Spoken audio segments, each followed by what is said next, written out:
This is week 3 and currently at level 11 for the Loco4Pack Evolution of a Settlement Challenge. At least I'm hoping we're level 11, here we are. Did get my ass beaten by a Mr. Gutsy a couple of times, so I tried to get my health back up there. All the perks I've selected anyway, but yeah, I've discovered more locations as well, which is pretty nice. And let's get on to the roleplay. So it's week 3 of a new life of the settlement, and you know, as always, I do get the days where I just don't want to do anything and just want to sit down and wallow in a corner, but I can't really do that. I've got a lot of responsibilities now. I've set up a reasonably decent settlement for people to come and join. Me and the dog did go to Watts Consumer Electronics, which I think is where we got Codsworth from, but I can't quite remember these days. I could be wrong.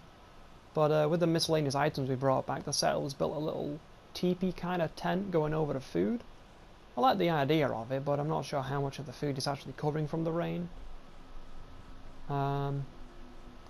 Yeah, we came back and the repairman here, he's upgraded our basically our power. We still have the old generator up there out of reach, and you know, he's kind of sorted out his corner. Instead of a neat and tidy corner, it's an unorganized, shitty piece of crap. So if it works for him, it works for me, but we kind of need those resources, mate, because we're running short on things. He didn't tell me what he was building with the scaffolding piece, but he discussed with another settler that we needed a barber to make some kind of money. The barber later spoke to me and said he wants to sail up to be a trader. So I said I'll support him with it, but he's got to pay something in return, so he's kind of sacrificed his weapon, his better weapon anyway. So he's reverted back to his original pack pistol. He also wanted to build some more like rooms for people, because he noticed that there weren't many beds, so I built this little kind of tree shack for one of the guards. It may not be the coziest of areas, but it's warm to a degree, and it's safe from the larger creatures that probably can't get up these stairs.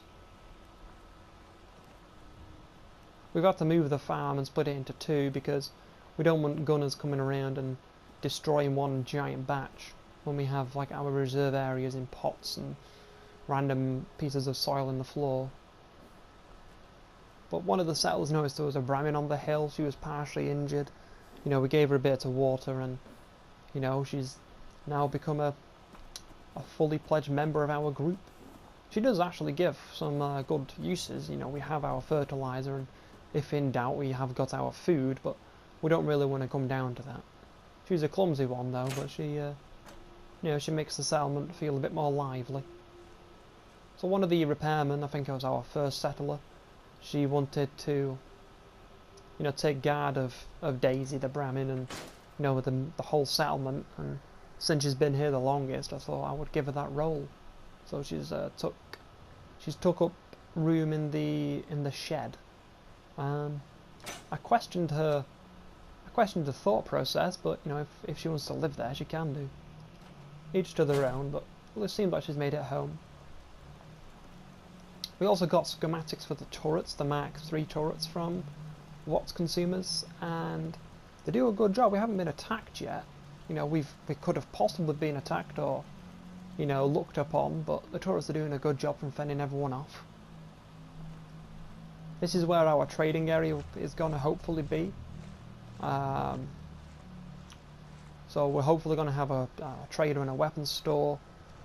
You know, we're going to have this as a major water source as well.